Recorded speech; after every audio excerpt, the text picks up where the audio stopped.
বেলডাঙ্গায় এনআইএও এখন প্রতিবন্ধকতার মুখে পড়ছে। আমি বলছি মানে বাংলাতে কোনো এজেন্সি কাজ করতে পারছে না, এবং এটা এজেন্সির অফিসাররাও নিশ্চয়ই দেখছেন। একটা ব্রেকিং নিউজ এসেছে এবং এটা নিয়ে আমরা লাগাতার ছিলাম, এটা খুব বড় কিছু বলে প্রতিক্রিয়া সবার থেকে নেব। বেলডাঙ্গা কাণ্ডে, কোন বেলডাঙ্গা কাণ্ডে যেখানে NH-12 বন্ধ করে দেওয়া হয়েছিল, অবরুদ্ধ করা হয়েছিল, আজও হাজির করা গেল না আসামিদের। বেলডাঙ্গা মামলায় সশরীরে হাজির করানোর কথা ছিল, প্রয়োজনে বাহিনী নিয়ে এবার এনআইএ নিজে আসামিদের হাজির করাবে। অত্যন্ত ক্ষুব্ধ এনআইএ, পুলিশ আজও হাজির করাতে পারল না। বেলডাঙ্গায় অশান্তি, হাজির করানো গেল না আসামিদের। অভিযুক্ত যারা রয়েছেন সশরীরে হাজির করানো যায়নি তাদের। দীপাঞ্জন চক্রবর্তী এই মুহূর্তে রয়েছেন। দীপাঞ্জন, দা প্রবলেমটা কি হচ্ছে? মানে বেলডাঙ্গায় তো তৃণমূল কংগ্রেসের কেউ নিশ্চয়ই যুক্ত নয়, রাজ্য পুলিশ এই নন কোঅপারেশনটা করছে কেন এনআইএর সাথে? এনআইএ বারবার অনেক কিছু করতে চাইছে, এনআইএ আবার ফিরে যাবে, তারপরে বলা হবে এনআইএ কিছু করতে পারলো না। আমি শুনেছি এনআইএর 100% কনভিকশন। তা কোথায় এখন কনভিকশনের সময়টা, কোথায় এখন? না দেখো ময়ূক, এটা শুধু বেলডাঙ্গা বলে নয়, ইডি তো মার খেয়েছে। শেখ শাহজাহানের ইডি সিআরপিএফ এর মাথা ফেটেছে শেখ শাহজাহানের বাড়িতে রেড করতে গিয়ে। এনআইএ এর বিরুদ্ধে পুলিশ মহিলাদের শ্লীলতাহানির মামলা দিয়েছে মেদিনীপুরে। এটা নতুন কিচ্ছু না, একটা মেসেজ উনি দিতে চাইছেন যে আমি গাজুয়ারি করব। পশ্চিমবঙ্গে ভারতের সংবিধান, ভারতের আইন কার্যকর হতে পারবে না, কারণ ওনার নেক্সট ফেজ হচ্ছে সালতানাতে বাঙ্গাল, জসিমউদ্দিন রহমানির আহ্বান শুনে তাতে যোগদান করা। পশ্চিমবঙ্গ না, ভারতের আইপিসি কোনো কিছু, ভারতের বিএনএস পশ্চিমবঙ্গে অ্যাপ্লিকেবল নয়। না হলে চুরি ডাকাতি করতে যাচ্ছেন পুলিশ নিয়ে, police commissioner, DG, home secretary, এরপর তো প্রেসিডেন্ট। লোকের বাড়িতে ডাকাতি করতে গেলে ডাকাতরা এবার ব্যান্ড পার্টি নিয়ে যাবে, লাইট ফাইট বাল জ্বালিয়ে, আমাদের তো মুখ্যমন্ত্রী করে দেখিয়েছেন, আমরাও করব। বেলডাঙ্গাতে গেলে তো অনেক কিছু খুলে বেরিয়ে আসবে না নির্বাচনের আগে। চুদেল গাইদের এবং তাদের পেছনে কোন হুজুরদের হাত, সেটা বেরিয়ে আসবে।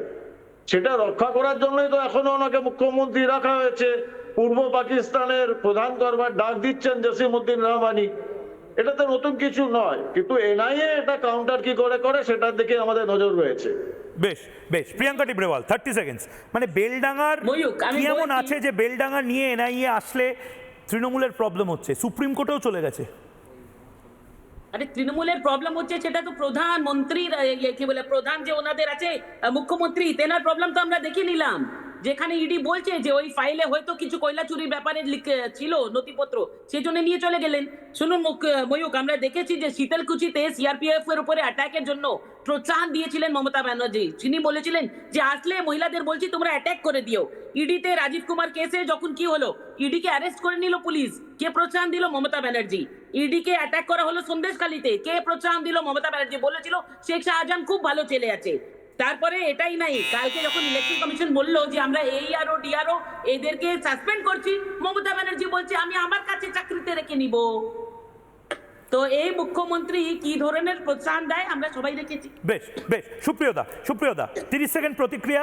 বেলডাঙ্গায় কি এমন জিনিস আছে, আইপ্যাক অফিসে কি এমন জিনিস আছে যার জন্য জান প্রাণ লাগিয়ে দিচ্ছে তৃণমূল কংগ্রেস? মমতা বন্দ্যোপাধ্যায় নিজেও প্রায়। দেখো, এনআইএ তদন্তে এর আগেও যখন খাগড়াগড় যদি তোমাদের মনে থাকবে, আর যদি কালিয়াচক বিস্ফোরণ কাণ্ড মনে থাকে, মমতা বন্দ্যোপাধ্যায় স্বয়ং তার উক্তি আছে, কারা যেন বোমা এসে রেখে দিচ্ছে, আর রাজ্য সরকারকে ফাঁসাবার এই টেন্ডেন্সি নাকি কেন্দ্রীয় সরকারের। যেটা দীপাঞ্জনবাবু বললেন, আমি একমত হয়ে ওনাকে বলি, মানে সকলকে বলি, সেটা হচ্ছে মমতা বন্দ্যোপাধ্যায় প্যারালাল একটা রাষ্ট্র চালানোর পথে হাঁটছেন। এটা আজ থেকে নয়, ওনার টার্গেটই এটা। উনি নিজেকে মনে করেন ভারতবর্ষের বাইরে, এখানে কোনো আইপিসি, বিএনএসএস কোনো কিছু লাগু হয় না। একমাত্র মমতা বন্দ্যোপাধ্যায়ের আইন, মমতা বন্দ্যোপাধ্যায়ের দলের যা আইন না, যা নিয়ম, সেটাই হচ্ছে পশ্চিমবঙ্গের সকলকে মেনে চলতে হবে। এর থেকে তিনি বাইরে আসতে পারবেন না। এবং এর আগেও তোমাদের লাস্ট একটা বলে শেষ করব, সেটা যখন বিএসএফ যখন 50 কিলোমিটার অবধি নিজেদের এরিয়াকে বাড়ানোর কথা বললো, তখন মমতা বন্দ্যোপাধ্যায় বলেছিল পুলিশ তাহলে তাদের মতো করে কাজ করবে, আমিও তাহলে পুলিশকে দিয়ে ওই সমস্ত যারা বিএসএফ কর্মচারী থাকবেন তাদেরকে অ্যারেস্ট করার মতো কাজ করবে। এটা মমতা বন্দ্যোপাধ্যায়ের বক্তব্য, আমাদের নয়। স্বাভাবিকভাবে আমরা এটা মনে করি মমতা বন্দ্যোপাধ্যায় একজন প্যারালাল রাষ্ট্র চালাবার দিকে বারবার এগিয়ে আসছেন, উনি এটা মনে করেন, ঘোষিত নীতি ওনার। বিক্রমদার কাছে আমি জাস্ট 10 সেকেন্ড যাচ্ছি। একটাই প্রশ্ন, বেলডাঙ্গা বা আইপ্যাক অফিস কি এমন জীবন কাঠি রয়েছে যার জন্য এভাবে ঝাঁপিয়ে পড়ে আমাদেরই ট্যাক্সের টাকায় সুপ্রিম কোর্ট হাইকোর্ট এই ওই সমস্ত কিছু করছে? দেখুন, এখানে আমি দীপাঞ্জন বাবুর সাথে 100% একমত যে পশ্চিমবাংলায় কোনো আইনের শাসন নেই, এখানে গাজোয়ারি চলে।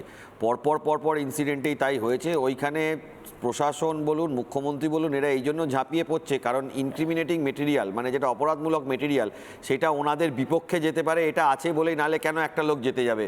এখন অন্য কোনো কারণে তো যেতে যাবে না, কোনো একটা ডেফিনিট কিছু আছে যার জন্যই তারা নেমে পড়েছেন ওখানে, যেটাকে কোনোভাবে আমাকে হাতে নিয়ে আসতে হবে। কারণ অপরাধীরা কি চেষ্টা করে? অপরাধীরা চেষ্টা করে যে আসল তথ্য প্রমাণ, আমরা আরজি করের ঘটনাতেও দেখেছি, তথ্য প্রমাণটাকে কোনোভাবে সরিয়ে দেওয়া, যাতে করে কিনা মামলার মোড়টাকে ঘুরিয়ে দেওয়া যায়। এটা ঘটনা ঘটে। বেশ, আমার সময় শেষ, কিন্তু আমি নানা ধরনের কন্টেন্ট দেখার জন্য লাইক করুন, শেয়ার করুন আমাদের ফেসবুক পেজ, সাবস্ক্রাইব করুন আমাদের ইউটিউব চ্যানেল। পাশাপাশি অন্যান্য ব্রেকিং নিউজের জন্য অবশ্যই চোখ রাখুন রিপাবলিক বাংলায়।